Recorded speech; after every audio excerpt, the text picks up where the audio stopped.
afternoon. Ranoule Tatum, R-A-N-O-U-L-E, middle initial W, last name Tatum, T-A-T-U-M, Chicago State University class of 1974.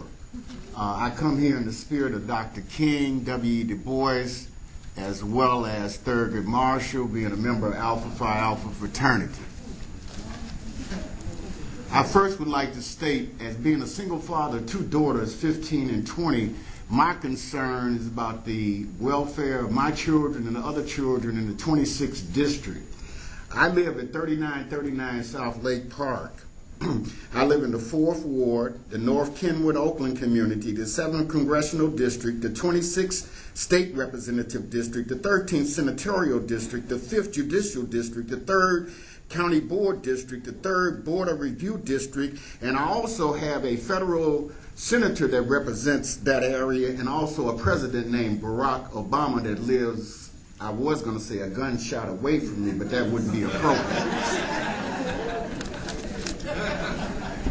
My first concern is, as Richard Barnett stated earlier, this boils down to taxation without representation, and I'm quite sure that everybody on the panel sincerely wants to see that all people be represented.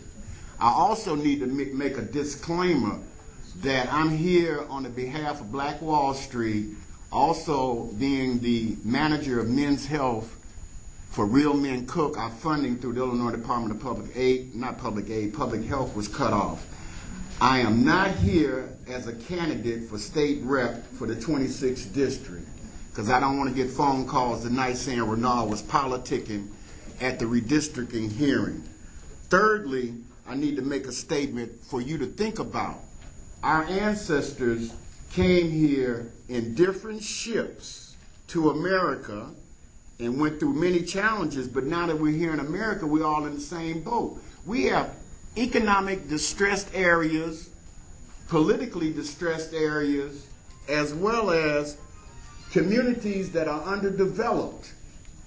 Now, the 4th Ward and the 3rd Ward in the 26th District leads the parade when it comes to vacant land, which means those census tracts show 0 people. My concern is, how are we going to develop economically and develop those communities if those census tracts show 0, because this is about redistricting, and they have no people on that land to speak for themselves other than the aldermen, the state reps, and the senators to try to get some funding. I would think that those areas that have people, like in the 42nd Ward in the 26th District, which is known as the Gold Coast, has people of a social and economic difference that would have a much louder voice. You can't have people on vacant land having a voice. Now, I would just say that I'm concerned again about the business, the economic and the community development. As far as Hispanics and African Americans and Asians, we need to do something for this group, because this particular group of people, as you know what's going on in the adult criminal and juvenile criminal justice system. Certain groups of people are putting an economic drain on the public treasury, whether it's city, state, county, or federal, and people need to put their racism on the back burner, because this is putting a tremendous burden on our government, and we have to, it's incumbent upon you as state representatives to ensure that the health, interests, rights, and needs are met through the redistricting process. And that concludes my statement.